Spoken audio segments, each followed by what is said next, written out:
ঈদ পুনর্মিলনী আমরা যেটা বলি তাদের সাথে দেখা সাক্ষাৎ করা, এইটা হলো মেইন। আর তাদের এখানে জানেন যে এখানেও কিন্তু পুলিশের থাকার অবস্থা খুবই খারাপ, যেহেতু এটা তো আমার ভাড়া বিল্ডিং, একটা নিজস্ব জায়গায় কত তাড়াতাড়ি নেওয়া যায় এবং তাদের থাকার ব্যবস্থাটা আরও উন্নত করা যায়, খাওয়ার ব্যবস্থাটা আরও উন্নত করা যায়, এই জন্য এখানে আসে। এই থানার সামনে দেখুন যে পোস্টারে ছেয়ে গেছে, এটা থানা মনে হবে না, আপনি যদি দেখেন আগেও ছিল, এটা এই আমলে না, আগেও ছিল। ওই বিল্ডিংটা তো আমাদের বিল্ডিং না, ওটা আমাদের বিল্ডিং,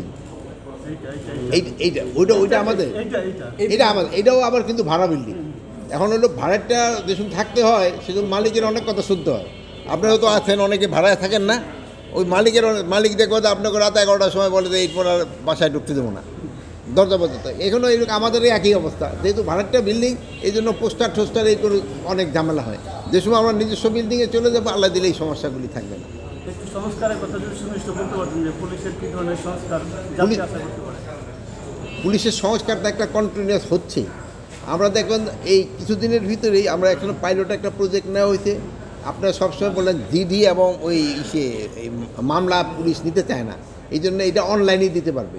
সিলেট রিজনে কিন্তু আমরা অলরেডি শুরু করে দিচ্ছি সিলেটে, এটা পুরো বাংলাদেশে আমরা শুরু করে দিবে। যেমন আমরা দেখছেন এখন পাসপোর্টে পুলিশ ভেরিফিকেশনের দরকার পড়ে না, এইরকম এই ইসের জন্য আপনারা এই জিডি করতে, তারপরে করার জন্য, ওই মামলা করার জন্য আপনাদের থানায় আসতে হবে না, ওই অনলাইনে আপনারা থানায় না এসে এই মামলা করতে পারবেন।